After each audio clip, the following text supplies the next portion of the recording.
Sesi 8. Gereja Tuhan Yang Maha Kuasa didirikan dan digembalakan secara pribadi oleh Tuhan. Pada zaman kasih karunia, Tuhan Yesus berjanji kepada para pengikutnya, "Dan jika aku pergi dan mempersiapkan tempat untukmu, aku akan datang kembali dan membawamu ke tempatku, supaya di mana aku berada, disitulah engkau juga berada." Sama seperti kilat datang dari arah timur dan bersinar ke arah barat, demikianlah kedatangan Anak Manusia kelak. Pada akhir zaman, sesuai dengan janji dan nubuatnya sendiri, Tuhan telah kembali menjadi daging dan turun ke timur dunia, Tiongkok.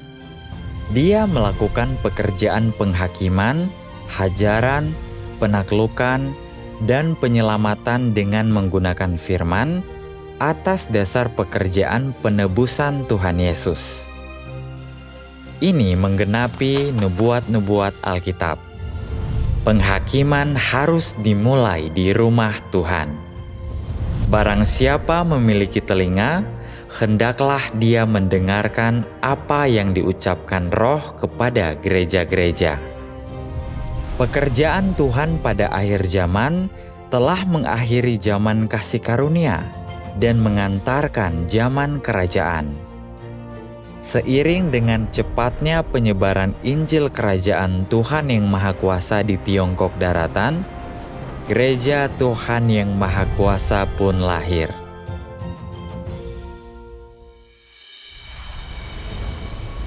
Apakah kalian ingin tahu bagaimana Gereja Tuhan Yang Maha Kuasa lahir? Apakah kalian ingin melihat hasil-hasil yang telah dicapai Gereja Tuhan Yang Maha Kuasa di bawah bimbingan Tuhan? Apakah kalian ingin tahu bagaimana kerajaan Tuhan telah turun ke bumi? Apa perbedaan antara kehidupan bergereja di Gereja Tuhan Yang Maha Kuasa dan pertemuan di tempat-tempat keagamaan? Apa akibatnya jika percaya kepada Tuhan tetapi dihalangi oleh orang lain sehingga tidak bisa mengikuti pekerjaan baru Tuhan? Dengan memahami fakta dan pencapaian pekerjaan Tuhan ini, kami harap sebagian keraguan di hati kalian bisa teratasi, dan kalian juga menjadi lebih yakin bahwa Tuhan Yang Maha Kuasa adalah Tuhan Yesus yang telah datang kembali. Asal-usul dan perkembangan Gereja Tuhan Yang Maha Kuasa. Tuhan Yang Maha Kuasa berfirman, "Gereja yang sejati terbentuk karena penampakan Tuhan, pekerjaannya, dan pengungkapannya tentang kebenaran untuk menyelamatkan umat manusia." Gereja terbentuk ketika orang-orang mendengar suara Tuhan, berbalik kepada Tuhan, dan tunduk pada pekerjaan Tuhan. Inilah gereja yang sejati. Gereja tidak dikelola dan didirikan oleh manusia, tetapi didirikan oleh Tuhan sendiri dan dipimpin serta digembalakan oleh Tuhan sendiri. Gereja yang sejati terbentuk karena penampakan dan pekerjaan Tuhan. Gereja itu didirikan, dipimpin, dan digembalakan secara pribadi oleh Tuhan sendiri, bukan oleh rasul atau pendeta manapun. Gereja yang sejati terdiri dari orang-orang yang mencintai kebenaran dan mengikuti firman serta pekerjaan terbaru Tuhan. Gereja yang sejati memiliki pekerjaan Roh Kudus. Di sana, orang dapat mengalami pekerjaan Tuhan saat ini, bertumbuh dalam iman dan pengetahuan tentang Dia. Di setiap zaman, Tuhan melakukan pekerjaan baru. Setiap kali Tuhan mengambil langkah baru dalam pekerjaannya, orang-orang percaya dibagi menjadi dua kategori. Mereka yang menerima dan menaati pekerjaan Tuhan pada zaman itu dan mengikuti jejak langkahnya membentuk gereja Tuhan. Sebaliknya, mereka yang dengan keras kepala berpegang pada masa lalu, yang hanya berpegang pada pekerjaan Tuhan dari zaman sebelumnya dan menolak untuk mengikuti pekerjaannya yang terbaru, merosot menjadi kelompok-kelompok keagamaan semata dan disingkirkan oleh pekerjaan terbaru Roh Kudus. Pada zaman hukum Taurat, Tuhan Yahweh mengeluarkan hukum Taurat. Semua yang dengan tulus menyembah Yahweh dan tunduk pada hukumnya membentuk gereja zaman hukum Taurat. Pada waktu itu, orang-orang menghormati Tuhan dan tidak berani melanggar hukum Taurat begitu saja. Namun, menjelang akhir zaman hukum Taurat, orang-orang merasa makin sulit untuk menegakkan hukum Taurat dan bait suci menjadi sarang penyamun. Setiap orang menghadapi bahaya dihukum mati oleh hukum Taurat. Berdasarkan kebutuhan umat manusia, Tuhan memulai tahap pekerjaan yang baru dan berinkarnasi menjadi Tuhan Yesus untuk menampakkan diri dan bekerja sambil memberitakan, "Bertobatlah engkau, karena kerajaan surga sudah dekat." Dia melakukan pekerjaan penebusan dan mengungkapkan kebenaran yang harus diterapkan dan dimasuki orang-orang selama zaman kasih karunia. Banyak orang percaya dan mengikut Tuhan, yang menyebabkan kemunculan gereja Kristen pada waktu itu.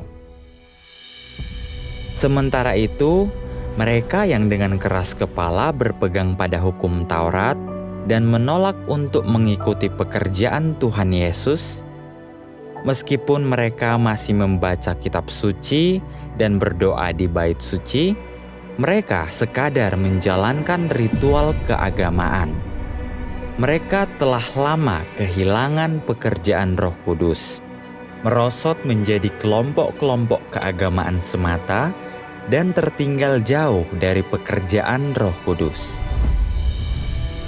Mereka yang mengikuti Tuhan Yesus mengikuti pekerjaan Roh Kudus, melangkah keluar dari hukum Taurat, dan dituntun oleh Tuhan Yesus masuk ke dalam zaman kasih karunia. Kemudian, Injil Tuhan Yesus tersebar ke semua bangsa dan negeri, mencapai seluruh penjuru bumi pada akhir zaman. Hasilnya, gereja-gereja Kristen di seluruh dunia pun bermunculan. Inilah gereja zaman kasih karunia. Pada tahun 1991, Kristus akhir zaman, Tuhan yang Maha Kuasa, secara resmi memulai pelayanannya di Tiongkok. Dia berturut-turut mengungkapkan jutaan firman, memulai pekerjaan penghakiman di hadapan tahta putih yang besar pada akhir zaman, dan mengantarkan zaman kerajaan. Karena penampakan dan perkataan Kristus akhir zaman, makin banyak orang dari berbagai denominasi yang haus akan kebenaran dan mencari kebenaran telah ditaklukkan serta disucikan oleh firman Tuhan yang Maha Kuasa. Dan dalam penghakiman serta hajaran Tuhan, mereka telah melihat penampakan Tuhan dan kembalinya Sang Penebus. Mereka mengakui bahwa semua firman ini adalah kebenaran, suara Tuhan, dan bahwa Tuhan yang Maha Kuasa adalah Tuhan Yesus yang telah datang kembali. Mereka dengan penuh semangat menerima Tuhan yang Maha Kuasa, dan dengan demikian, gereja Tuhan yang Maha Kuasa pun lahir. Gereja Tuhan yang Maha Kuasa adalah gereja Tuhan pada zaman kerajaan. Karena peralihan pekerjaan Roh Kudus, Berbagai denominasi kehilangan pekerjaan Roh Kudus dan menjadi tandus. Semua orang terpaksa mencari jalan yang benar, yang persis menggenapi nubuat Alkitab. Lihatlah, harinya akan tiba. Demikianlah firman Tuhan Yahweh. Aku akan mengirimkan kelaparan ke negeri ini, bukan kelaparan akan roti atau kehausan akan air, tetapi akan mendengarkan firman Yahweh. Lalu, gereja seperti apakah gereja Tuhan yang Maha Kuasa itu? Gereja Tuhan yang Maha Kuasa lahir karena penampakan dan pekerjaan Tuhan yang Maha Kuasa. Tuhan Yesus yang telah datang kembali, Kristus akhir zaman. Dan juga di bawah penghakiman dan hajarannya yang benar. Gereja ini terdiri dari semua orang yang dengan tulus menerima pekerjaan Tuhan yang Maha Kuasa pada akhir zaman dan ditaklukkan serta diselamatkan oleh firman Tuhan. Gereja ini sepenuhnya didirikan langsung oleh Tuhan yang Maha Kuasa dan dipimpin serta digembalakan secara pribadi olehnya, dan sama sekali bukan didirikan oleh manusia manapun.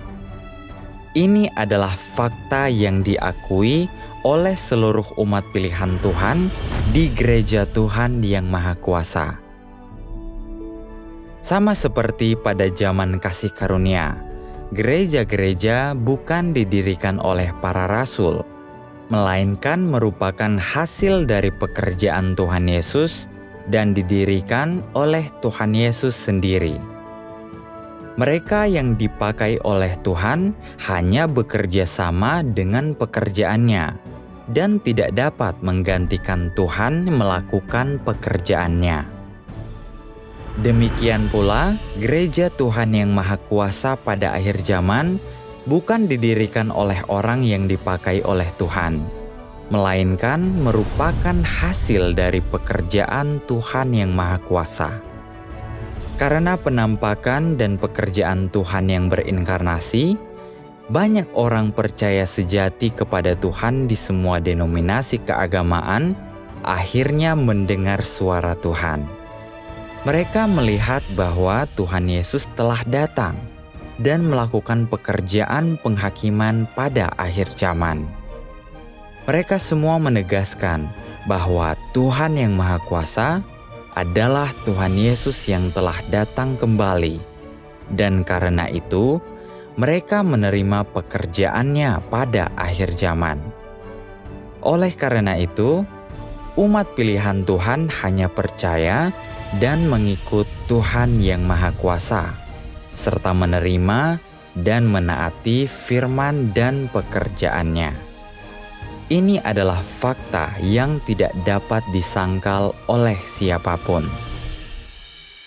Justru karena firman yang diungkapkan oleh Tuhan yang Maha Kuasa menyingkapkan misteri rencana pengelolaan Tuhan untuk menyelamatkan umat manusia, melalui penyingkapan firman-Nya, umat pilihan Tuhan mulai memahami bahwa Tuhan memiliki nama baru di setiap zaman. Bahwa nama barunya melambangkan bahwa Tuhan sedang melakukan pekerjaan baru. Dan selain itu, bahwa Tuhan sedang mengakhiri zaman yang lama dan mengantarkan zaman yang baru. Tuhan memakai nama untuk mengganti zaman dan untuk mewakili pekerjaannya pada zaman itu. Pada zaman hukum Taurat, Dia memakai nama Yahweh untuk mengeluarkan hukum Taurat dan perintah serta memimpin kehidupan umat manusia di bumi. Pada zaman kasih karunia, Dia memakai nama Yesus untuk melakukan pekerjaan penebusan umat manusia. Dengan datangnya zaman kerajaan, Dia telah memakai nama Tuhan yang Maha Kuasa untuk melaksanakan pekerjaan penghakiman yang dimulai dari rumah Tuhan, untuk menyucikan manusia, mengubah manusia, dan menyelamatkan manusia. Nama baru Tuhan bukanlah sebutan yang dibuat dengan sewenang-wenang oleh manusia, melainkan nama yang diambil oleh Tuhan sendiri sesuai kebutuhan pekerjaannya. Hal ini telah dinubuatkan dalam kitab Wahyu sejak lama. Dia yang menang akan kujadikan pilar di dalam bait suci Tuhanku, dan ia tidak akan keluar lagi. Dan aku akan menuliskan padanya nama Tuhanku dan nama kota Tuhanku, yaitu Yerusalem baru, yang turun dari surga dari Tuhanku, dan aku akan menuliskan namaku yang baru padanya. Akulah Alfa dan Omega, yang pertama dan yang terakhir, firman Tuhan, yang ada sekarang, yang sudah ada, dan yang akan datang, yang Maha Kuasa. Lalu aku mendengar seperti suara kumpulan besar orang banyak, dan seperti gemuruh air bah, dan seperti deru guntur yang keras, berkata, Haleluya, karena Tuhan yang Maha Kuasa memerintah. Nama Tuhan yang Maha Kuasa pada zaman kerajaan sepenuhnya menggenapi nubuat-nubuat kitab Wahyu. Tuhan itu Maha Kuasa. Dia menciptakan dan berkuasa atas segala sesuatu, dan Dia adalah yang awal dan yang akhir. Sangatlah tepat bagi kita untuk menyebutnya Tuhan yang Maha Kuasa. Sejak saat itu, orang-orang menyebut Tuhan yang berinkarnasi sebagai Tuhan yang Maha Kuasa, dan dari situlah Gereja Tuhan yang Maha Kuasa dinamai. Sebagian orang mungkin bertanya, Gereja Tuhan yang Maha Kuasa termasuk denominasi mana? Sebenarnya, Gereja Tuhan yang Maha Kuasa tidak termasuk dalam denominasi manapun, juga tidak terbatas pada negara atau wilayah manapun. Pada akhir zaman, Tuhan menjadi daging dan pertama kali menampakkan diri serta bekerja di Tiongkok. Oleh karena itu, sekelompok saudara-saudari di Tiongkok adalah yang pertama menyambut kedatangan Tuhan kembali.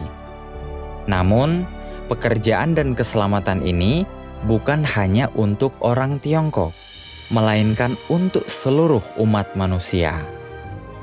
Di antara berbagai denominasi dan bangsa, ada domba-domba Tuhan dan orang-orang yang ingin Dia selamatkan.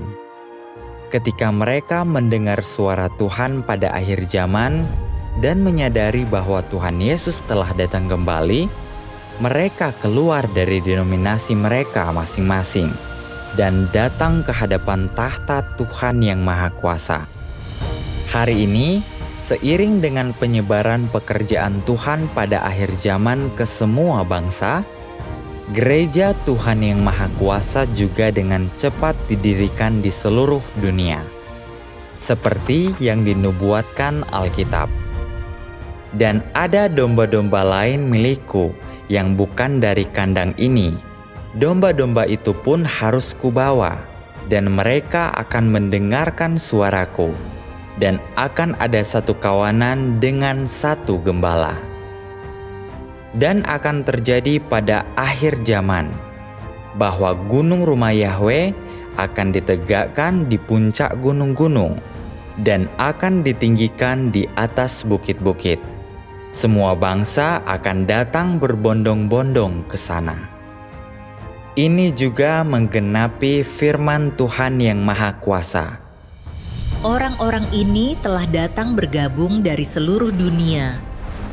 Mereka adalah orang-orang dari seluruh dunia yang berbicara bahasa yang berbeda dan memiliki warna kulit yang berbeda, tetapi makna penting keberadaan mereka adalah sama. Mereka semua memiliki hati yang mengasihi Tuhan. Mereka semua memiliki kesaksian yang sama, memiliki tekad yang sama, serta keinginan yang sama. Mereka yang mengasihi Tuhan dapat berjalan bebas di seluruh dunia, dan mereka yang bersaksi bagi Tuhan dapat melakukan perjalanan melintasi alam semesta. Orang-orang ini dikasihi oleh Tuhan, mereka diberkati oleh Tuhan, dan mereka akan selamanya hidup dalam terang-Nya. Sejak tahun 1991 hingga sekarang, Tuhan telah melaksanakan pekerjaannya di bumi selama lebih dari 30 tahun. Dalam rentang waktu yang relatif singkat ini, Tuhan telah mengungkapkan lebih dari 10 juta firman kebenaran.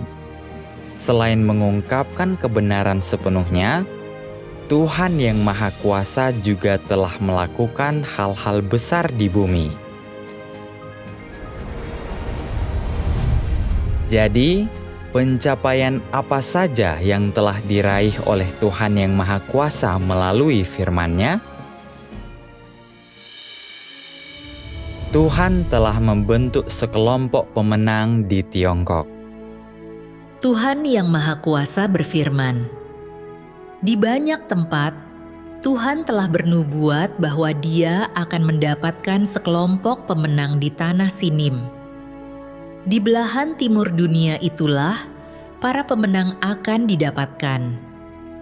Dengan demikian, tempat di mana Tuhan menginjakkan kaki dalam inkarnasinya yang kedua, tanpa diragukan lagi adalah tanah Sinim, tepat di mana sinaga merah yang sangat besar bergelung. Di sana, Tuhan akan mendapatkan keturunan sinaga merah yang sangat besar, sehingga Dia akan dikalahkan dan dipermalukan sepenuhnya. Tuhan akan membangkitkan orang-orang ini yang sangat terbebani dengan penderitaan untuk membangunkan mereka sampai mereka benar-benar terbangun dan membuat mereka berjalan keluar dari kabut dan menolak sinaga merah yang sangat besar.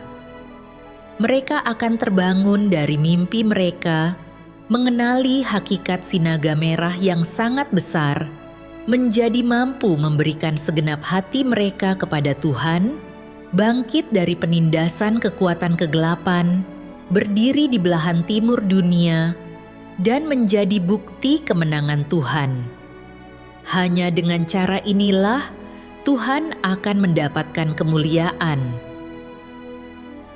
Dalam kitab Wahyu, berulang kali dinubuatkan bahwa Tuhan akan membentuk sekelompok pemenang pada akhir zaman yang akan keluar dari kesengsaraan besar.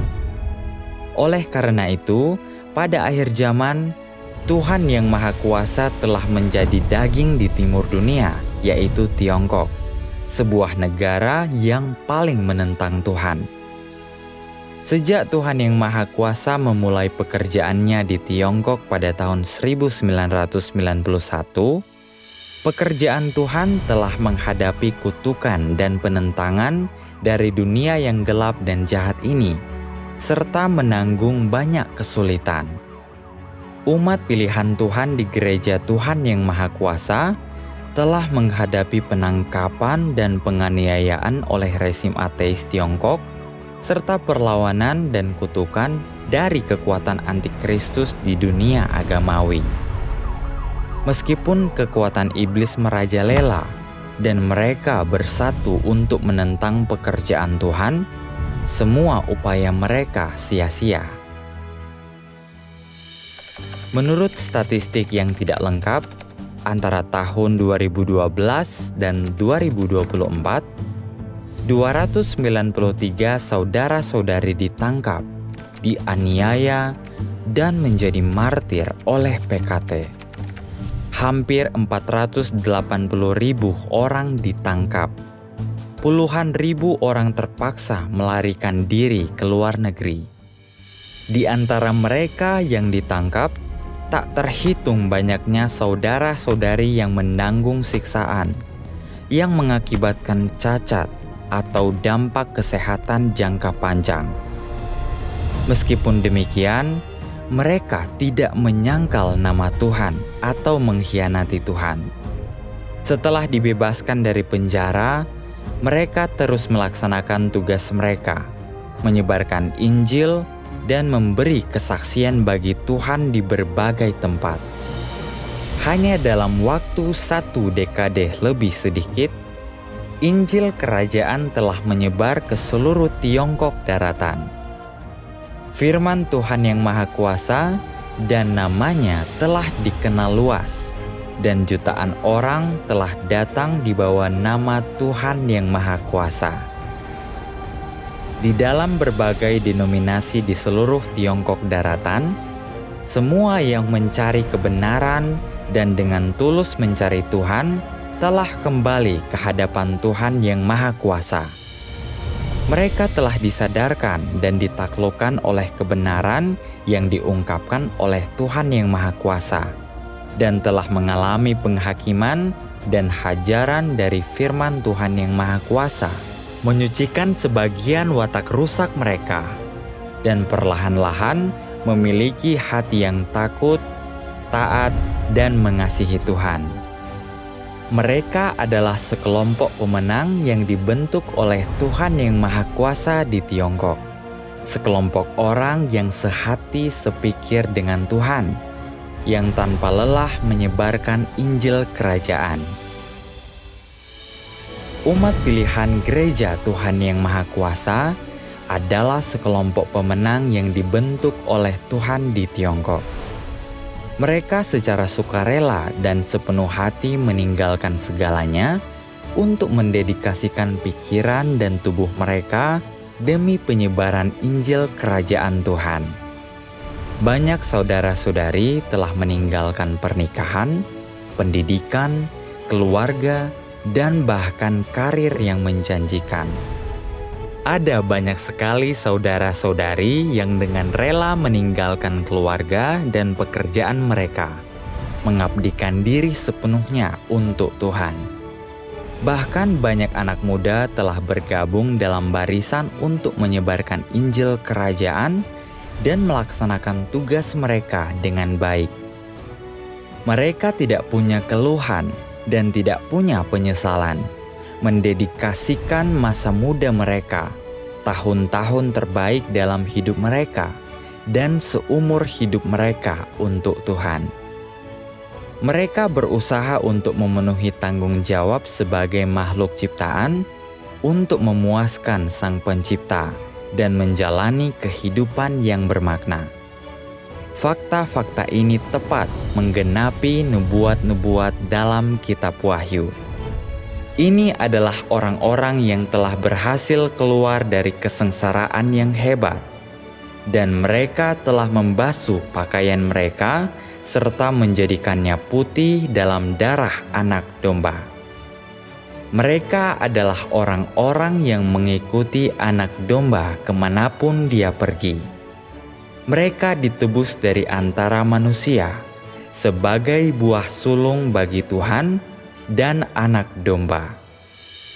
Meskipun Gereja Tuhan yang Maha Kuasa menghadapi penganiayaan dan pengucilan yang paling parah di berbagai kalangan dan sektor keagamaan di seluruh dunia, dibandingkan dengan denominasi manapun di dunia agamawi, Gereja Tuhan yang Maha Kuasa memiliki jumlah orang terbanyak yang mendedikasikan seluruh pikiran dan raga mereka untuk Tuhan. Orang-orang ini tidak memperoleh uang sepeser pun, tetapi mereka rela mengorbankan nyawa mereka untuk mendedikasikan masa muda dan segalanya bagi Tuhan. Selain Tuhan sendiri, siapa lagi yang dapat mengumpulkan begitu banyak orang yang rela meninggalkan segalanya dan mendedikasikan diri mereka dengan sepenuh hati untuk Tuhan? Jika bukan karena firman Tuhan dan pekerjaannya, siapa lagi yang dapat menyempurnakan sekelompok pemenang seperti itu? Jika gereja tidak dipimpin oleh Tuhan sendiri, siapa lagi yang dapat mencapai perbuatan-perbuatan besar seperti itu? Tidak ada seorang pun. Hanya Tuhan sendiri yang dapat menyelesaikan pekerjaan besar seperti itu. Pencapaian di bawah bimbingan Tuhan yang Maha Kuasa. Di bawah penyiraman dan penggembalaan langsung dari Tuhan yang Maha Kuasa, umat pilihan Tuhan telah mulai memberi kesaksian bagi Tuhan melalui kisah dan pengalaman mereka sendiri dan apa yang telah mereka peroleh. Beberapa di antaranya telah dibuat menjadi film, yang lain menjadi lagu pujian, dan sebagainya. Gereja Tuhan yang Maha Kuasa terus-menerus menghasilkan karya-karya yang memberi kesaksian bagi Tuhan, dengan video-video baru yang dirilis secara daring setiap hari. Hingga saat ini, Gereja Tuhan yang Maha Kuasa telah secara mandiri memproduksi lebih dari 7.000 film, pertunjukan paduan suara, tarian, pembacaan firman Tuhan, dan berbagai macam pertunjukan. Hingga kini, ada hampir 3.000 pembacaan firman Tuhan yang Maha Kuasa. Gereja telah memproduksi hampir 200 film. Ribuan video kesaksian pengalaman dari umat pilihan Tuhan telah dibuat. Hingga kini, ada lebih dari 2.000 lagu pujian dan pertunjukan paduan suara yang dibuat oleh umat pilihan Tuhan. Lagu-lagu pujian ini disajikan dalam berbagai bentuk, termasuk akapela, solo, duet, dan pertunjukan paduan suara besar. Ada juga lebih dari 1.800 video umat pilihan Tuhan yang bernyanyi dan menari. Video-video tersebut menampilkan berbagai bentuk tarian, termasuk tarian India, tari tap, dan tarian rakyat. Dengan mengamati penampilan mereka yang bersemangat, terlihat jelas bahwa mereka telah menemukan kebebasan dan kelegaan rohani di dalam firman Tuhan. Mereka merayakan dan memuji Tuhan dengan berbagai cara, merasakan sukacita yang ditemukan di tanah Kanaan. Video-video ini tersedia dalam berbagai bahasa, termasuk bahasa Mandarin, Inggris, Spanyol, Portugis, Rusia, Arab, Hindi, Perancis, Italia, Jerman, Filipina, Korea, Jepang, Vietnam, dan lebih dari 40 bahasa lainnya. Melalui fakta-fakta ini, jelaslah bahwa Gereja Tuhan yang Maha Kuasa adalah gereja tempat Tuhan yang Maha Kuasa secara pribadi menggembalakan, memimpin, dan bekerja. Sebagian besar saudara-saudari tidak terlatih secara formal dalam pembuatan film, musik, atau tari. Hanya karena bimbingan Tuhanlah hasil seperti itu dapat dicapai.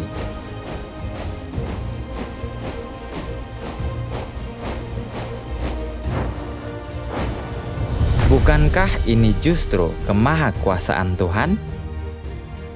Dimanapun ada jejak langkah Tuhan, di sana ada pekerjaan Roh Kudus, dan itu pasti akan berkembang pesat. Gereja Tuhan yang Maha Kuasa adalah gereja Philadelphia yang dinubuatkan dalam kitab Wahyu.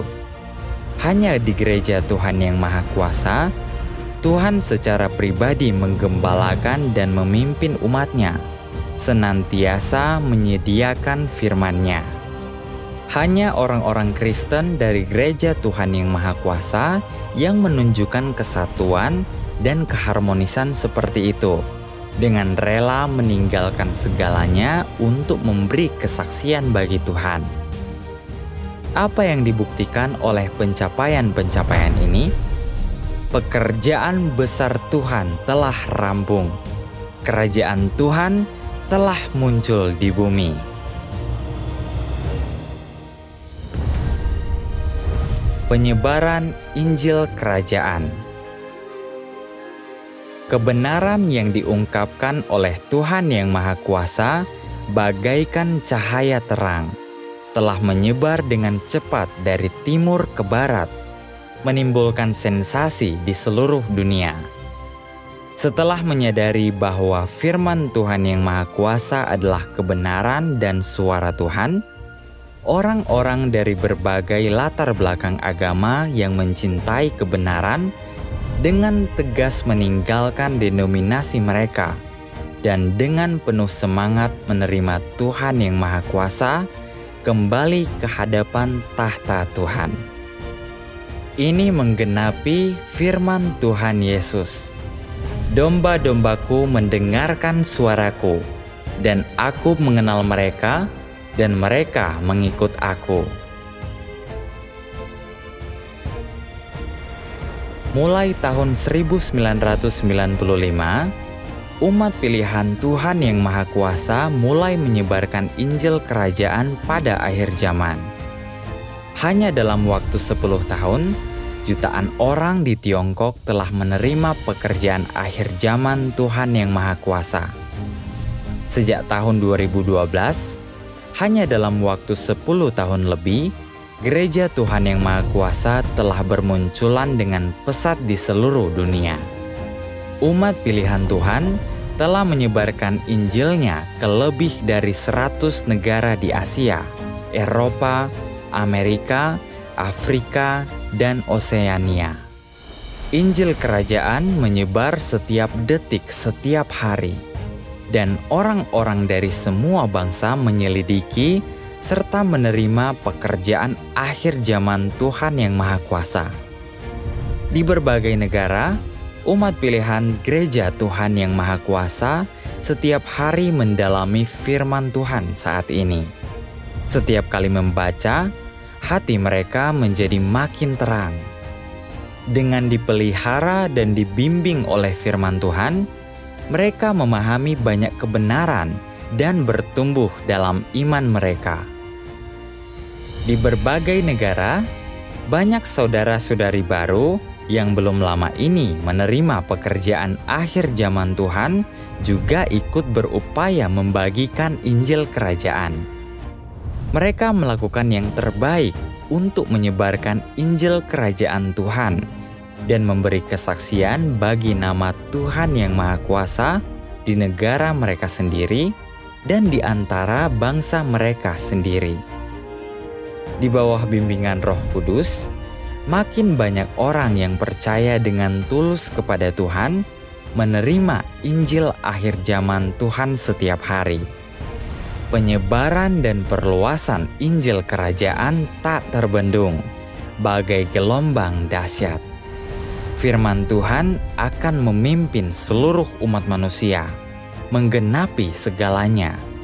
Dan semua yang dengan tulus percaya kepada Tuhan dan mencari jalan yang benar, pasti akan kembali kepada Tuhan, tunduk dengan taat di hadapan tahtanya.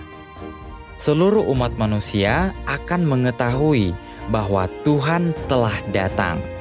Tuhan telah menampakkan diri. Nama Tuhan akan dimasyurkan sampai ke penjuru bumi dan diagungkan di antara seluruh umat manusia. Hanya dalam 30 tahun, Injil Kerajaan Tuhan Yang Maha Kuasa telah menyebar ke seluruh dunia dengan secepat kilat, menggenapi nubuat Tuhan Yesus. Sama seperti kilat datang dari arah timur dan bersinar ke arah barat, demikianlah kedatangan Anak Manusia kelak. Selain Tuhan sendiri, siapa lagi yang dapat mencapai ini? Ini adalah bukti pekerjaan Roh Kudus yang tak terbantahkan, yang sepenuhnya menegaskan bahwa Tuhan Yang Maha Kuasa sesungguhnya adalah kedatangan Tuhan Yesus kembali.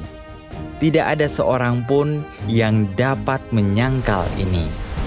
Tuhan telah melakukan perbuatan-perbuatan besar di antara manusia.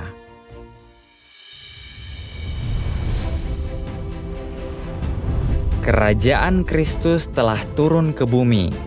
Gereja Tuhan Yang Maha Kuasa adalah kerajaan Kristus. Tuhan Yang Maha Kuasa telah mengantarkan zaman kerajaan dan mengakhiri zaman kasih karunia. Dia telah membentuk sekelompok pemenang sebelum malapetaka dahsyat. Ini adalah bukti yang cukup bahwa Tuhan Yang Maha Kuasa telah mendirikan kerajaannya. Kerajaan Kristus telah muncul, dan pekerjaan besar Tuhan telah rampung. Ini secara tepat menggenapi nubuat-nubuat Alkitab. Dan pada masa raja-raja ini, Tuhan yang di surga akan mendirikan sebuah kerajaan yang tidak akan pernah dihancurkan. Dan kerajaan itu tidak akan diserahkan kepada orang lain, tetapi kerajaan itu akan menghancurkan semua kerajaan lain. Dan kerajaan itu akan berdiri untuk selama-lamanya. Kerajaan-kerajaan di dunia ini menjadi milik Tuhan kita dan Kristusnya, dan Dia akan memerintah sampai selama-lamanya.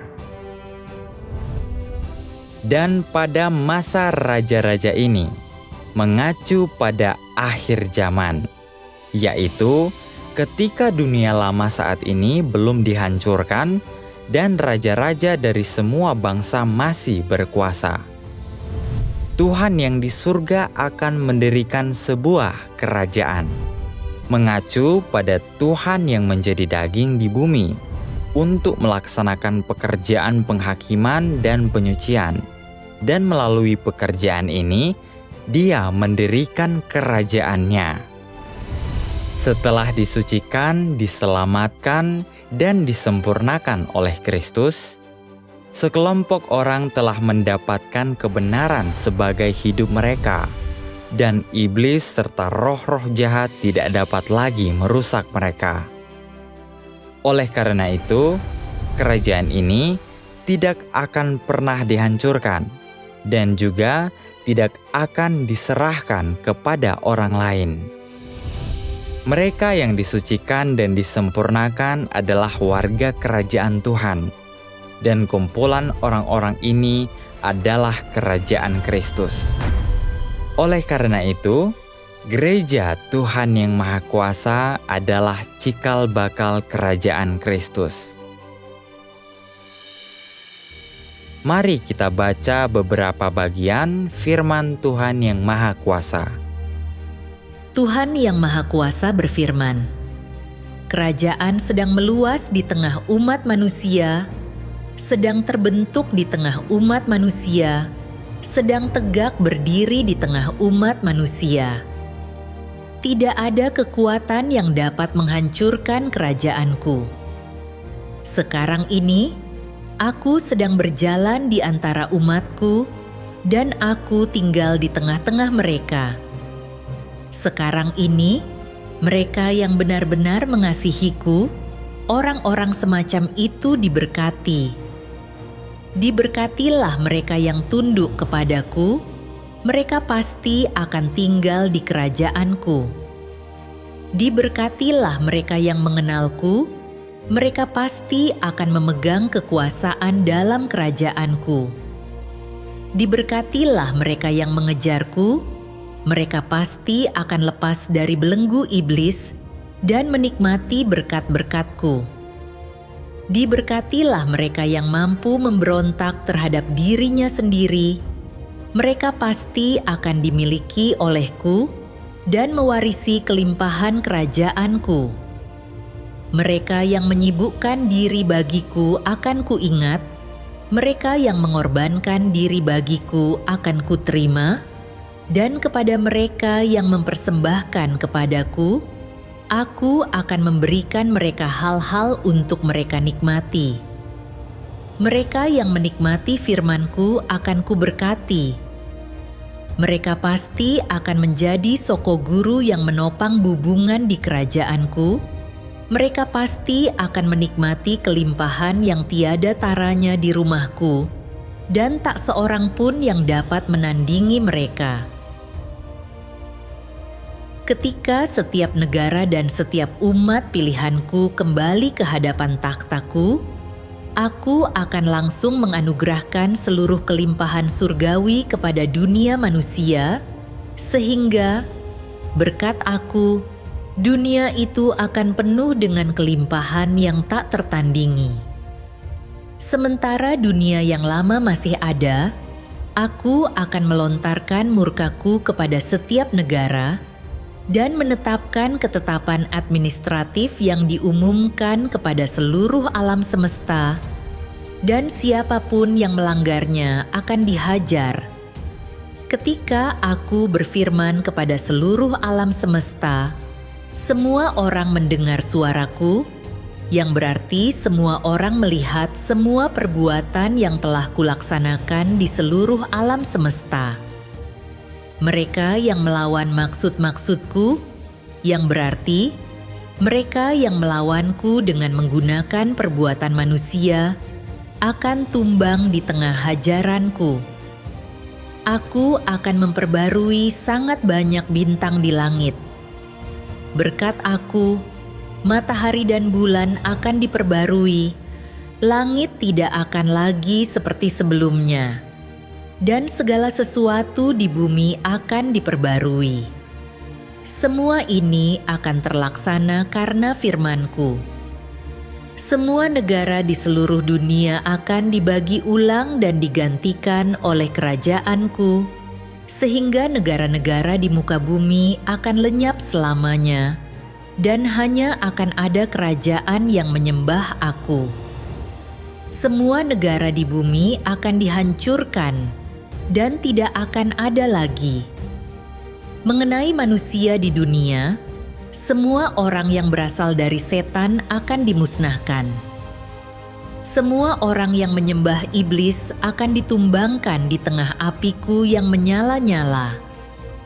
Itu berarti, kecuali mereka yang sekarang berada di dalam aliran ini, semua orang akan diubah menjadi abu.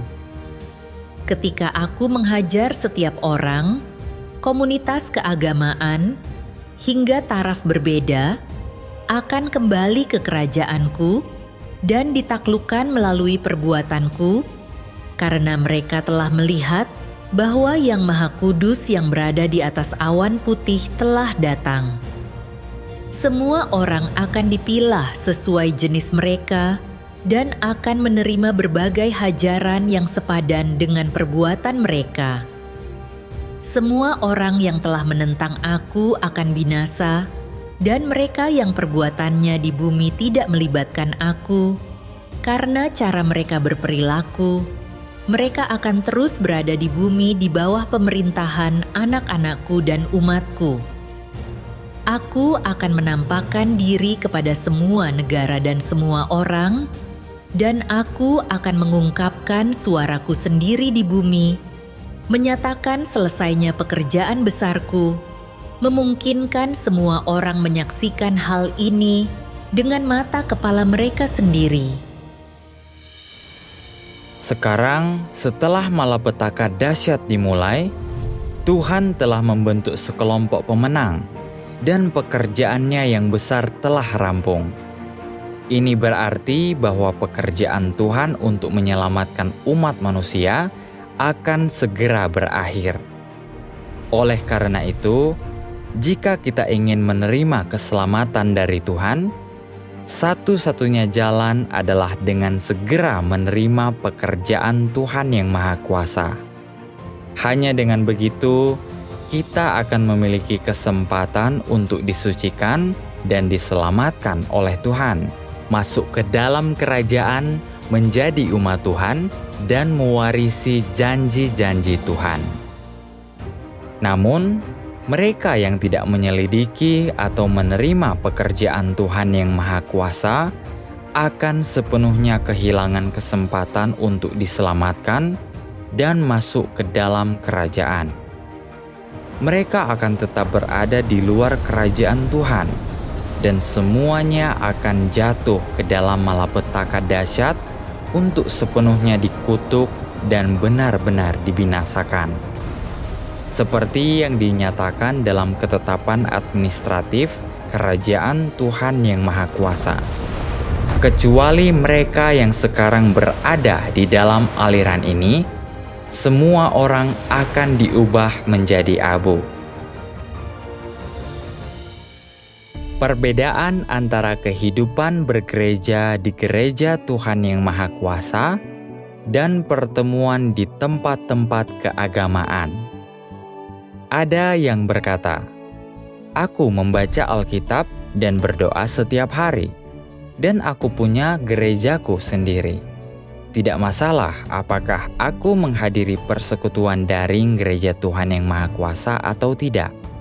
Aku tetap bisa diselamatkan dan masuk ke kerajaan surga." Saudara-saudari, apakah kalian setuju? Untuk menjawab pertanyaan ini, kita harus terlebih dahulu memahami perbedaan antara kehidupan bergereja pada zaman kasih karunia dan zaman kerajaan. Perbedaan pertama, zamannya berbeda. Gereja-gereja lokal adalah gereja-gereja zaman kasih karunia. Orang-orang di sana masih merindukan dan menantikan kedatangan Tuhan kembali.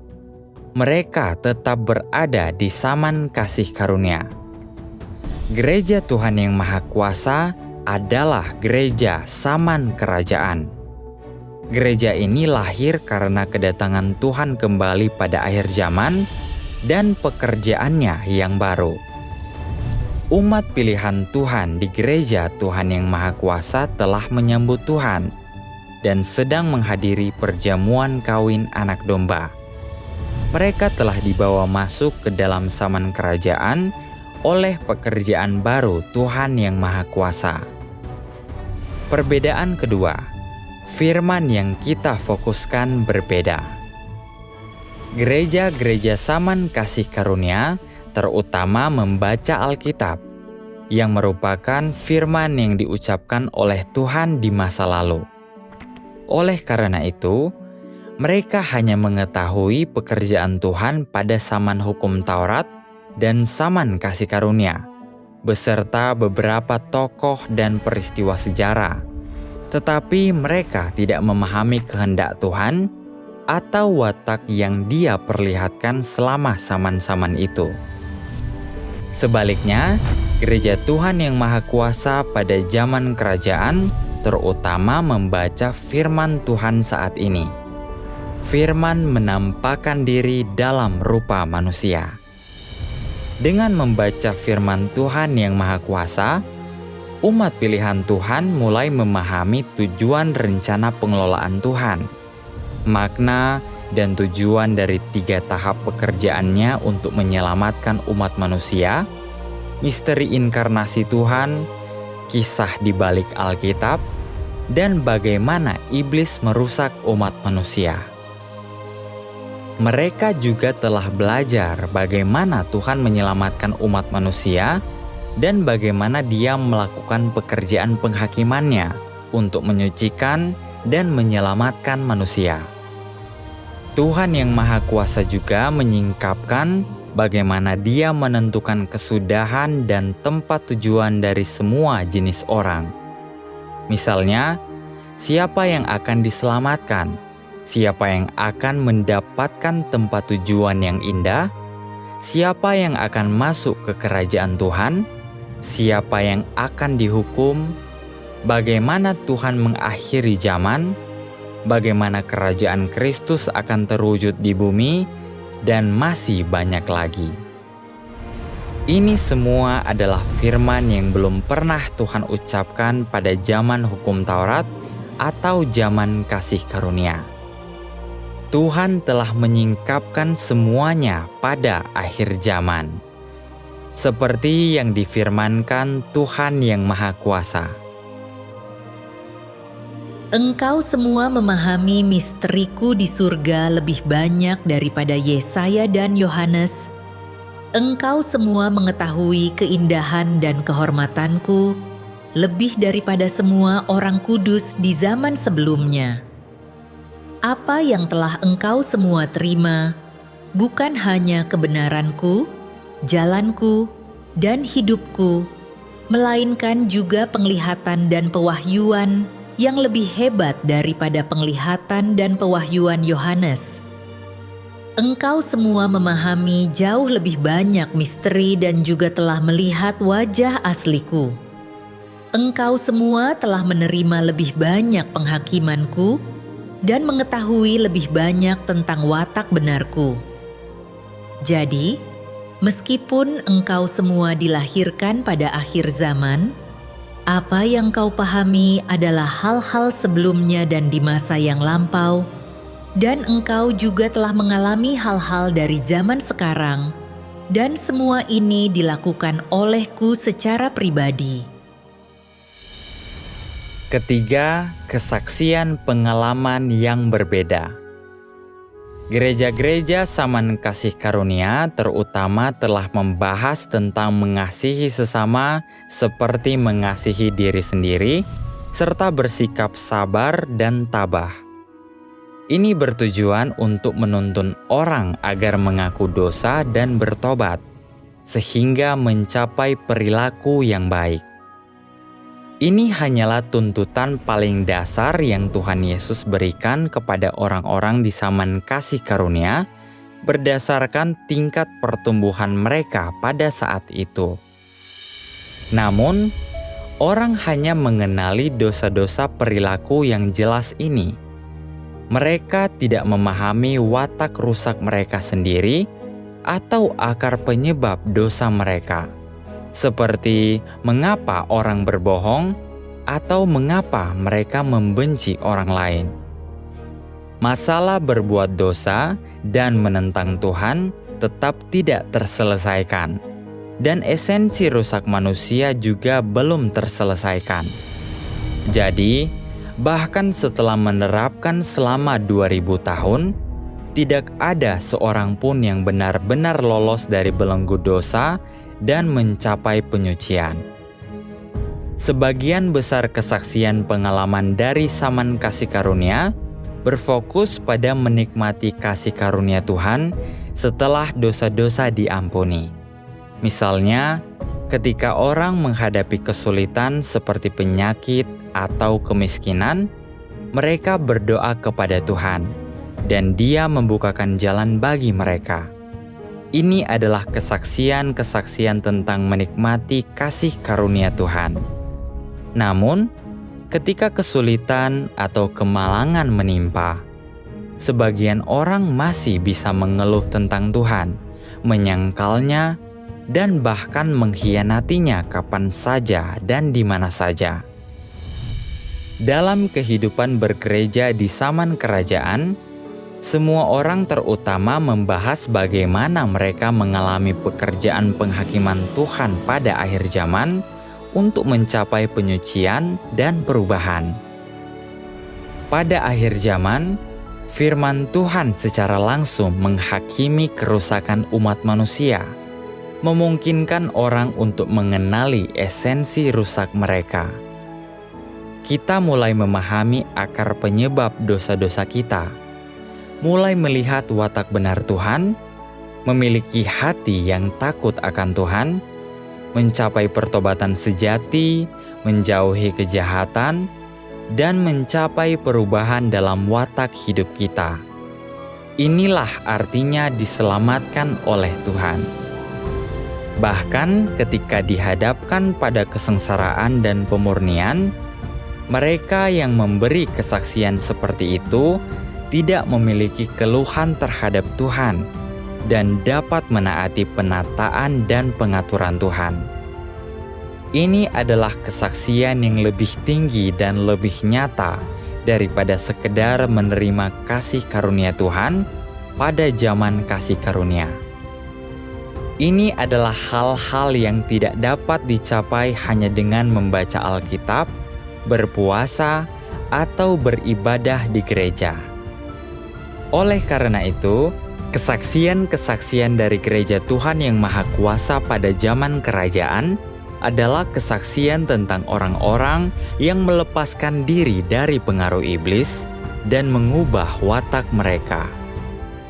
Ini adalah kesaksian tentang menaati Tuhan serta mengenal dan mengasihi Tuhan. Inilah keadaan tertinggi yang dicapai pada zaman kerajaan. Jadi, alasan utama mengapa orang tidak dapat mencapai keselamatan dengan percaya kepada Tuhan di dalam agama adalah ini. Dunia agamawi belum mengikuti pekerjaan baru Tuhan. Apa yang orang-orang persekutukan dalam pertemuan-pertemuan itu adalah catatan pekerjaan dan firman Tuhan di masa lalu yang ada di dalam Alkitab. Mereka tidak dapat menikmati firman Tuhan saat ini dan tidak dapat mengalami pekerjaannya pada akhir zaman, sehingga mereka secara alami jatuh ke dalam kegelapan. Ini sama seperti ketika Tuhan Yesus datang untuk bekerja. Mereka yang dengan keras kepala berpegang pada hukum dan aturan lama di Bait Suci, kehilangan keselamatan dari Tuhan. Pada akhir zaman, Tuhan yang Maha Kuasa telah memulai pekerjaan penghakiman yang dimulai dari rumah Tuhan. Mengungkapkan kebenaran untuk menghakimi dan menyucikan manusia. Pada saat ini, jika orang tidak mencari dan menyelidiki jalan yang benar, gagal mengikuti pekerjaan Roh Kudus, bagaimana mereka dapat menerima keselamatan dari Tuhan pada akhir zaman dan mewarisi janji-janji Tuhan? Pekerjaan Tuhan yang Maha Kuasa pada akhir zaman adalah tahap pekerjaan yang lebih baru dan lebih tinggi. Kemunculan gereja Tuhan yang Maha Kuasa melambangkan permulaan zaman baru dan akhir dari zaman lama. Ini berarti bahwa pekerjaan Tuhan Yesus pada zaman kasih karunia telah berakhir. Pekerjaan Roh Kudus telah beralih dan Tuhan telah menarik semua pekerjaan roh di seluruh alam semesta, memfokuskannya pada kelompok orang yang menerima pekerjaan Tuhan yang Maha Kuasa pada akhir zaman ini. Dengan kata lain, hanya dengan menghadiri persekutuan di gereja Tuhan yang Maha Kuasa, kita dapat mendengar firman Tuhan saat ini dan menyambut Tuhan Yesus yang telah datang kembali. Karena kita percaya kepada Tuhan, kita harus mengikuti pekerjaannya yang baru. Kemanapun anak domba pergi, kita harus mengikutinya. Sekarang, Tuhan ingin membawamu masuk ke dalam zaman kerajaan untuk melepaskanmu dari kerusakan dan pengaruh iblis, dan untuk menjadikanmu seorang pemenang. Ini adalah kesempatan sekali seumur hidup. Mari kita baca satu bagian firman Tuhan yang Maha Kuasa. Tuhan yang Maha Kuasa berfirman, Kristus akhir zaman membawa hidup dan membawa jalan kebenaran yang abadi dan tidak berkesudahan. Kebenaran ini adalah jalan yang memungkinkan manusia memperoleh hidup dan satu-satunya jalan untuk manusia mengenal Tuhan dan mendapatkan perkenanannya. Apabila engkau tidak mencari jalan hidup yang disediakan Kristus akhir zaman, engkau tidak akan pernah memperoleh perkenanan Yesus dan tidak akan pernah memenuhi syarat untuk memasuki gerbang kerajaan surga, karena engkau adalah boneka dan tawanan sejarah. Mereka yang dikendalikan oleh peraturan-peraturan, oleh kata-kata, dan belenggu sejarah, tidak akan pernah bisa memperoleh hidup maupun mendapatkan jalan hidup yang kekal. Ini karena satu-satunya yang mereka miliki hanyalah air keruh yang telah dipertahankan selama ribuan tahun, dan bukan air kehidupan yang mengalir dari takhta. Mereka yang tidak dibekali dengan air kehidupan akan selamanya tetap mayat, mainan iblis, dan anak-anak neraka. Lalu, bagaimana mereka bisa melihat Tuhan? Engkau hanya mencoba berpegang pada masa lalu, tetap bergeming, dan mempertahankan segala sesuatunya apa adanya, serta tidak mencoba untuk mengubah status quo dan menyingkirkan sejarah. Jadi bukankah engkau akan selalu bersikap antagonis terhadap Tuhan?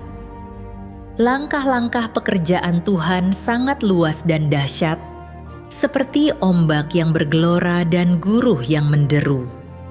Tetapi engkau hanya duduk pasif dan menunggu kehancuran, mempertahankan kebodohanmu dan tidak melakukan apapun. Dengan cara seperti ini, bagaimana engkau bisa dianggap sebagai seorang yang mengikut jejak langkah anak domba? Bagaimana engkau bisa membuktikan bahwa Tuhan yang engkau pegang teguh sebagai Tuhan yang selalu baru dan tidak pernah usang? Bagaimana kata-kata dalam buku-bukumu yang sudah menguning bisa mengantarkanmu ke zaman baru? Bagaimana kata-kata itu bisa menuntunmu mencari langkah-langkah pekerjaan Tuhan? Bagaimana kata-kata itu bisa membawamu ke surga? Yang engkau pegang di tanganmu adalah kata-kata yang hanya bisa memberikan penghiburan sementara, bukan kebenaran yang bisa memberimu hidup. Kata-kata dalam kitab suci yang kau baca hanya bisa memperkaya lidahmu, bukan kata-kata falsafah yang bisa membantumu memahami hidup manusia, apalagi jalan yang bisa menuntunmu menuju kesempurnaan. Tidakkah perbedaan ini membuatmu merenung? Tidakkah ini membantumu memahami misteri yang terkandung di dalamnya? Mampukah kau membawa dirimu ke surga untuk menemui Tuhan seorang diri? Tanpa kedatangan Tuhan, bisakah engkau membawa dirimu sendiri ke surga untuk menikmati kebahagiaan keluarga bersama Tuhan? Apakah sekarang engkau masih bermimpi? Jika demikian, aku menyarankan agar engkau berhenti bermimpi dan menyaksikan siapa yang sedang bekerja sekarang. Lihatlah siapa yang sekarang sedang melakukan pekerjaan menyelamatkan manusia pada akhir zaman. Kalau engkau tidak melakukan itu, engkau tidak akan pernah mendapatkan kebenaran dan tidak akan pernah memperoleh hidup. Siapakah yang harus kita dengarkan saat menyelidiki jalan yang benar? Pada titik ini, sebagian orang mungkin berkata, kedatangan Tuhan kembali adalah peristiwa yang sangat penting. Aku harus bertanya kepada pendetaku dan memintanya untuk memastikan hal itu. Pendeta kami telah percaya kepada Tuhan selama bertahun-tahun, memahami Alkitab secara mendalam, dan tahu jauh lebih banyak daripadaku. Jika pendetaku berkata bahwa Tuhan belum datang, aku pun tidak akan mempercayainya. Apakah kau setuju? Apakah pandangan ini sejalan dengan firman Tuhan? Sebenarnya, setiap kali Tuhan menjadi daging untuk menampakkan diri dan bekerja, para pemimpin agama selalu menjadi kekuatan yang paling gila dalam menentang dan mengutuk Tuhan. 2000 tahun yang lalu, ketika Tuhan Yesus menampakkan diri dan bekerja, para pemimpin agama Yudaisme secara lahiriah memahami Alkitab dan tampak penuh kasih. Tetapi mereka dengan membabi buta mengutuk dan menentang Tuhan Yesus. Mengapa orang-orang yang paling memahami Alkitab justru menjadi mereka yang menentang dan mengutuk Tuhan Yesus? Orang-orang Farisi tidak mencintai kebenaran. Mereka tidak berfokus untuk menerapkan firman Tuhan atau menaati perintahnya. Mereka hanya peduli untuk melakukan ritual keagamaan, menempuh jalan yang menentang Tuhan. Oleh karena itu, ketika Tuhan Yesus datang untuk memberitakan Injil dan bekerja, natur mereka yang munafik, anti Tuhan, dan natur iblis dalam diri mereka tersingkap dengan lebih menyeluruh. Orang-orang Farisi tahu bahwa firman Tuhan Yesus membawa otoritas dan kuasa. Mereka takut setelah orang-orang mendengar suara Tuhan, orang-orang yang dapat memahami kebenaran akan berpaling kepada Tuhan yang berinkarnasi, yang akan menyebabkan mereka kehilangan status dan mata pencaharian mereka. Jadi, mereka memandang Tuhan yang berinkarnasi sebagai ancaman terbesar mereka dan tanpa terkendali mengutuk, menyerang, dan mengkritik Tuhan, menghalangi orang-orang percaya untuk berpaling kepadanya. Mereka bukan hanya tidak mencari dan menyelidiki esensi serta sumber dari firman dan pekerjaan Tuhan Yesus, melainkan mereka juga menyerang dan memfitnah Tuhan Yesus dengan niat jahat, mengklaim bahwa Dia mengusir setan dengan kuasa penghulu setan. Mereka melabeli pekerjaan Tuhan Yesus yang penuh dengan otoritas dan kuasa Tuhan sebagai kegilaan, dan dengan demikian melakukan dosa menghujat Roh Kudus dan secara serius menyinggung watak Tuhan. Orang-orang Farisi tidak hanya menghujat dan mengutuk Tuhan Yesus, tetapi juga menghasut dan menyesatkan orang-orang percaya untuk menentang dan mengutuk Tuhan Yesus, menyebabkan orang-orang percaya kehilangan keselamatan dari Tuhan dan menjadi korban mereka serta binasa bersama mereka. Karena itu, Tuhan Yesus mengutuk dan mencela orang-orang Farisi dengan berkata, "Celakalah engkau, ahli-ahli Taurat dan orang-orang Farisi, orang munafik! Karena engkau menutup kerajaan surga terhadap manusia, padahal engkau sendiri tidak pernah pergi ke sana, tetapi engkau menghalangi orang-orang yang berusaha masuk ke sana. Celakalah engkau, ahli-ahli Taurat dan orang-orang Farisi, orang munafik! Karena engkau melintasi lautan dan daratan untuk menjadikan satu orang bertobat menjadi pengikutmu, tetapi begitu ia bertobat, engkau menjadikannya anak neraka yang 2 kali lebih jahat daripada dirimu sendiri." Dari sini jelas bahwa orang-orang Farisi adalah orang-orang munafik yang menentang dan melakukan penghujatan terhadap Tuhan, para antikristus yang berdiri sebagai musuh Tuhan. Mereka adalah kelompok jahat yang melahap jiwa manusia dan memikat manusia ke neraka. Oleh karena itu, Tuhan Yesus mencela orang-orang Farisi dengan 7 celaka karena perilaku jahat mereka. Ini sepenuhnya menyingkapkan kekudusan dan watak benar Tuhan yang tidak dapat disinggung. Fakta-fakta sejarah ini secara tepat membuktikan bahwa seseorang yang memahami Alkitab tidak berarti dia mengenal Tuhan, juga tidak berarti dia adalah seseorang yang menaati kehendak Tuhan. Hari ini, para pemimpin agama telah mengulangi sejarah orang-orang Farisi yang menentang Tuhan. Mereka tidak peduli bagaimana firman Tuhan yang Maha Kuasa adalah kebenaran, seberapa besar otoritas dan kuasa yang terkandung dalam firman-Nya, bagaimana firman itu dapat menyucikan dan menyelamatkan manusia. Mereka masih dengan keras kepala mempertahankan kekeliruan mereka. Siapapun yang tidak turun di atas awan dan mengangkatku ke kerajaan surga, bukanlah Tuhan Yesus yang datang kembali. Mereka dengan membabi buta menentang dan mengutuk Tuhan yang Maha Kuasa.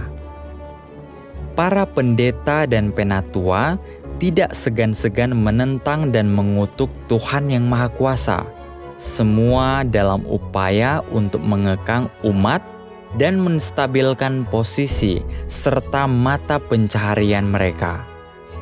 Mereka menyebarkan rumor yang tidak berdasar, memberi kesaksian palsu, dan menghujat Tuhan yang Maha Kuasa.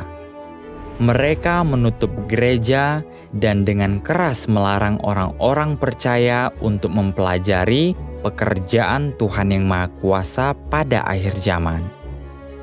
Mereka hanya mempertahankan nama Tuhan Yesus, tetapi dengan membabi buta, menentang dan mengutuk Tuhan yang Maha Kuasa. Apa bedanya dengan ketika orang-orang Farisi mempertahankan nama Mesias, tetapi menentang dan mengutuk Tuhan Yesus? Bukankah esensi mereka sama dengan orang-orang Farisi? Keras kepala, congkak, tidak menaati kebenaran, membenci kebenaran? Mereka hanya percaya pada Tuhan yang samar di surga dan menyangkal, menentang, dan mengutuk Kristus yang berinkarnasi. Mereka adalah saingan Kristus yang tidak dapat didamaikan. Bukankah mereka hanyalah para antikristus yang menyangkal, mengutuk, dan menentang Kristus? Seperti yang dikatakan Alkitab, karena banyak penyesat masuk ke dalam dunia yang tidak mengaku bahwa Yesus Kristus datang dalam daging. Ini adalah penyesat dan antikristus. Semua yang tidak mengakui Tuhan yang berinkarnasi adalah antikristus. Semua yang menentang dan mengutuk Kristus adalah antikristus. Oleh karena itu, orang-orang Farisi Yahudi disingkapkan sebagai antikristus oleh pekerjaan Tuhan Yesus. Para pemimpin agama yang menentang Tuhan yang Maha Kuasa di akhir zaman adalah antikristus yang disingkapkan oleh pekerjaan Tuhan yang Maha Kuasa. Sekarang, firman yang diungkapkan oleh Tuhan yang Maha Kuasa telah dipublikasikan agar dapat diselidiki oleh semua orang. Semua jenis film dan video Injil telah diunggah di internet untuk secara terbuka memberi kesaksian tentang penampakan dan pekerjaan Tuhan kepada seluruh dunia. Hal ini telah menimbulkan kehebohan di kalangan komunitas agama dan umat manusia pada umumnya. Para pendeta dan penatua di komunitas agama telah melihat tren yang berkembang. Firman Tuhan yang Maha Kuasa sedang menaklukkan orang-orang dari komunitas agama dan umat manusia pada umumnya. Tidak ada orang dan tidak ada kekuatan yang dapat menghentikannya. Mereka menjadi cepat marah dan dengan membabi buta menentang serta mengutuk Tuhan yang Maha Kuasa. Mereka mencoba untuk melarang pekerjaan Tuhan yang Maha Kuasa pada akhir zaman dan mencapai impian terliar mereka, kendali abadi atas komunitas agama dan hegemoni abadi atas umat pilihan Tuhan. Fakta-fakta ini cukup untuk membuktikan bahwa banyak pendeta dan penatua agama pada akhir zaman adalah kemunculan kembali orang-orang Farisi. Mereka adalah antikristus yang bekerja sekeras mungkin untuk mengganggu dan menghancurkan pekerjaan Tuhan, serta menghalangi orang-orang percaya agar tidak kembali kepada Tuhan yang Maha Kuasa. Banyaknya perbuatan jahat mereka telah memprovokasi watak Tuhan. Bagaimana mereka dapat lolos dari penghakiman dan hukuman Tuhan yang benar?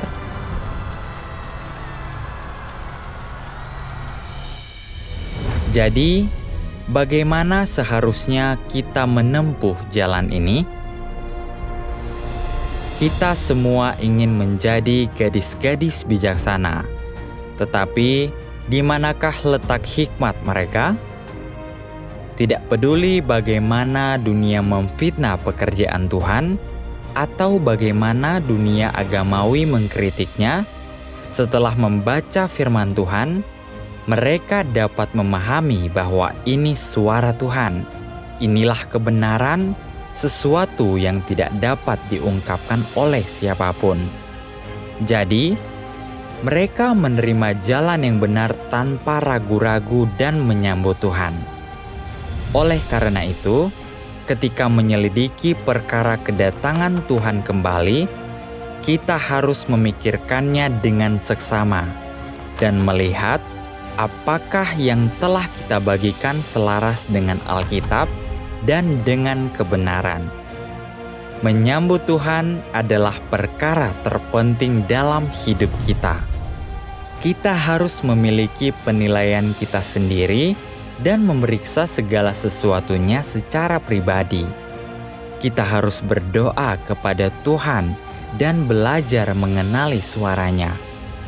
Jika setelah mengetahui bahwa Tuhan yang Maha Kuasa telah mengungkapkan begitu banyak kebenaran, kita masih tidak percaya pada firman Tuhan, tetapi malah percaya pada perkataan para pendeta, mempercayakan hak kita untuk percaya kepada Tuhan, hidup dan mati kita, serta takdir kita kepada mereka, berarti kita adalah orang-orang yang paling bodoh dan tidak tahu apa-apa, gadis-gadis bodoh. Oleh karena itu, mereka yang menutup diri dan tetap terpaku pada cara-cara mereka ditakdirkan untuk tidak mendengar suara Tuhan dan tidak menyambutnya. Karena mereka mempercayai rumor dan kekeliruan orang lain dan tidak menerima kebenaran, ketika Tuhan turun di atas awan untuk memberi upah kepada yang baik dan menghukum yang jahat, menyesal pun tak ada gunanya.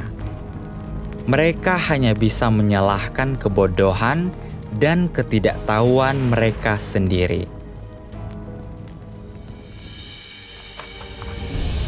Seperti yang tertulis di dalam Alkitab, umatku hancur karena kurangnya pengetahuan. Terakhir, mari kita baca satu bagian lain dari firman Tuhan yang Maha Kuasa. Tuhan yang Maha Kuasa berfirman, mereka yang berharap memperoleh hidup tanpa mengandalkan kebenaran yang diucapkan oleh Kristus adalah orang-orang paling konyol di bumi, dan mereka yang tidak menerima jalan hidup yang dibawa oleh Kristus adalah orang-orang yang sesat dalam fantasi. Maka aku mengatakan bahwa orang-orang yang tidak menerima Kristus akhir zaman selamanya akan membuat Tuhan muak. Kristus adalah pintu gerbang bagi manusia menuju kerajaan pada akhir zaman yang tidak bisa dilangkahi oleh siapapun. Tidak seorang pun bisa disempurnakan oleh Tuhan kecuali melalui Kristus. Engkau percaya kepada Tuhan, karena itu engkau harus menerima firman-Nya dan tunduk pada firman-Nya. Engkau tidak boleh hanya memikirkan memperoleh berkat tanpa menerima kebenaran dan tanpa menerima perbekalan hidup. Kristus datang pada akhir zaman, sehingga Ia dapat membekali semua orang yang benar-benar percaya kepadanya dengan kehidupan. Pekerjaan ini ada untuk mengakhiri zaman lama dan memasuki zaman baru. Dan pekerjaan ini adalah jalan yang harus ditempuh oleh semua orang yang akan memasuki zaman yang baru. Jika engkau tidak mengakui Kristus dan terlebih lagi mengutuk, menghujat, atau menganiaya Dia, engkau pasti akan dibakar untuk selama-lamanya dan tidak akan pernah masuk ke dalam kerajaan Tuhan.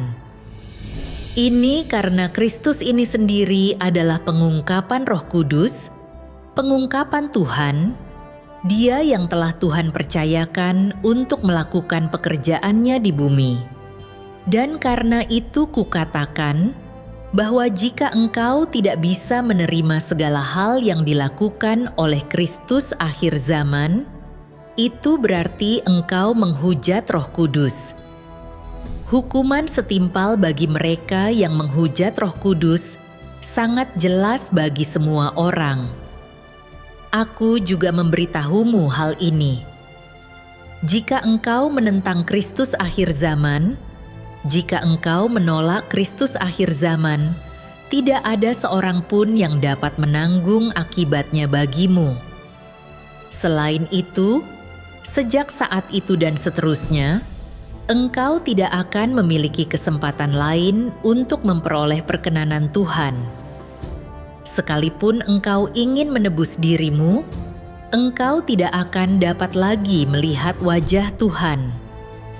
Ini karena yang kau tentang bukanlah seorang manusia, yang kau tolak bukanlah manusia yang tidak berarti, melainkan Kristus.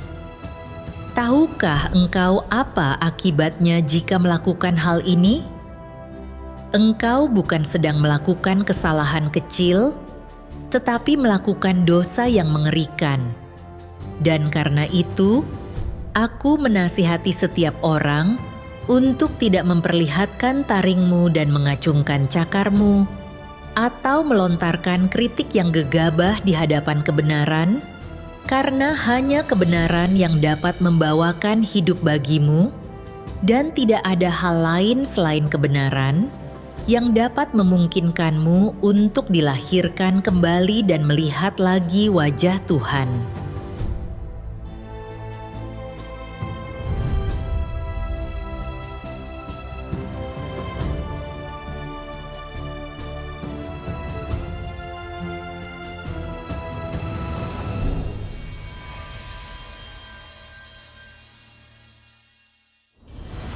Dua 2000 tahun yang lalu, Tuhan Yesus berjanji, "Lihatlah, aku segera datang."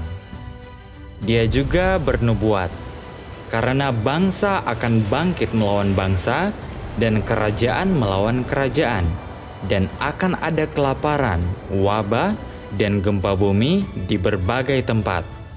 Sekarang, setelah 2000 tahun kerinduan dan penantian, tanda-tanda akhir zaman telah muncul dan dunia mendekati babak akhirnya. Di seluruh dunia, malapetaka sedang terjadi di mana-mana dan semakin dahsyat. Gempa bumi melanda tanpa peringatan, kekeringan membuat tanah retak, banjir menghanyutkan rumah dan kehidupan, dan kebakaran hutan yang dahsyat mengubah hutan dan kota menjadi abu. Sementara itu, wabah penyakit telah berlangsung selama bertahun-tahun, dan peperangan terus-menerus pecah dan meningkat. Ini adalah waktu yang sangat krusial bagi Tuhan untuk datang. Apakah engkau siap menyambut kedatangannya kembali? Apakah engkau ingin menjadi gadis-gadis yang bijaksana, yang siap sedia menyambut mempelai laki-laki? Tuhan Yesus berfirman, "Domba-dombaku mendengarkan suaraku." Apakah engkau ingin belajar cara mengenali suara Tuhan dan tidak melewatkan kedatangannya kembali? Apakah engkau ingin memiliki hikmat untuk membedakan Kristus yang benar dari yang palsu? Ketika Tuhan datang, kita semua ingin masuk ke dalam kerajaan Tuhan. Namun, apa sajakah syarat untuk masuk ke dalam kerajaan Tuhan? Alkitab menubuatkan lebih dari 200 kali tentang penghakiman yang menanti kita masing-masing. Bagaimana Tuhan akan menghakimi orang-orang percaya dan orang-orang yang tidak percaya? Apa hubungan antara penghakiman dan tujuan akhir kita? Sejak awal hingga sekarang, Tuhan telah berperang melawan iblis untuk menyelamatkan umat manusia selangkah demi selangkah dari dosa. Pernahkah ada yang memberitahumu bahwa Tuhan memiliki rencana pengelolaan 6.000 tahun untuk menyelamatkan umat manusia? Bagaimana Tuhan akan menyelesaikan rencana pengelolaannya dan membawa kita ke tempat tujuan yang indah?